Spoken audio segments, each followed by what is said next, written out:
আজ আন্তরিকতার বিশ্বাস নিয়ে এক অসাধারণ আধ্যাত্মিক গল্প শোনা যাক। গল্পের শুরুতেই এক অদ্ভুত প্রশ্ন। এক ভক্ত ভুল নাম জপ করেও ভগবানের দেখা পেলেন কিভাবে? গল্পের শুরু এক সাধারণ নিরক্ষর মানুষকে নিয়ে। তিনি ঈশ্বরের নাম জপ করতে চেয়েছিলেন। এক মহাত্মা তাকে একটা নাম দিলেন অঘোমোচন। বেশ শক্তিশালী একটা নাম। এর মানেটা কি? অঘ মানে পাপ আর মোচন মানে মুক্তি, অর্থাৎ যিনি পাপ থেকে মুক্তি দেন। কি গভীর অর্থ! কিন্তু বাড়ি ফেরার পথে ঘটল এক বিপত্তি। তিনি নামটার প্রথম অংশটাই ভুলে গেলেন। এরপর থেকে দিন-রাত সে জপ করতে লাগল ঘোমোচন ঘোমোচন। মনে ছিল শুধু ভক্তি। দেখুন, একদিকে শাস্ত্র বলছে অঘোমোচন, কিন্তু তার ভক্তি বলছে ঘোমোচন। কোনটা ঠিক? এদিকে স্বর্গে ঘটল এক অদ্ভুত ঘটনা। ভগবান বিষ্ণু হঠাৎ খাবারের সময় হেসে উঠলেন।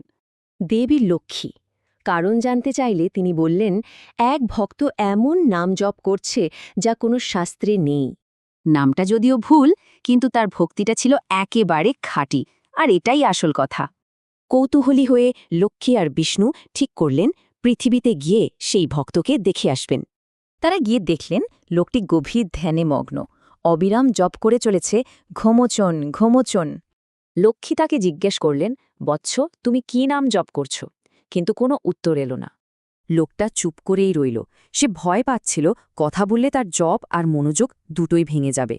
শেষ পর্যন্ত বিরক্ত হয়ে সে চোখ না খুলেই বলল, এখান থেকে যাও, আমি প্রভুর নাম জপ করছি।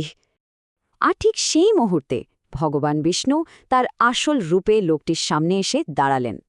বিষ্ণু তখন বললেন, উচ্চারণ শুদ্ধ কি অশুদ্ধ সেটা বড় কথা নয়, ভক্তির টানটাই আসল।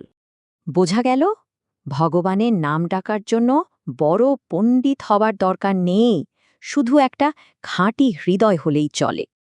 ভাবুন তো, ভুল নামে ডেকেও যদি ভগবানকে পাওয়া যায়, তাহলে সত্যিকারের ভক্তিতে কি না সম্ভব?